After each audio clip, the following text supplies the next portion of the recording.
Du har garanteret prøvet at efterlade dit papir på bordet.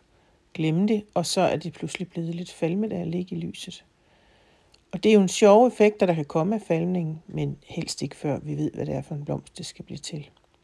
Så der er forskellige ting, du kan gøre. I mit webinarstudie beskytter jeg papiret ved at lade det stå inde under bordet på sådan en lille rullevogn. Jeg har også et andet sted, hvor jeg har et tæppe lagt hen over. Det er ikke kønt, men det er effektivt. De lidt mere sjældne ruller, dem har jeg liggende i et skab, som passer lige præcis i dybden. For et par år siden fandt jeg den her opbevaring til gavebånd i IKEA. Den hedder Skub, og den er perfekt til at have papiret i og til at have tilbehør, og så er den også til at tage med.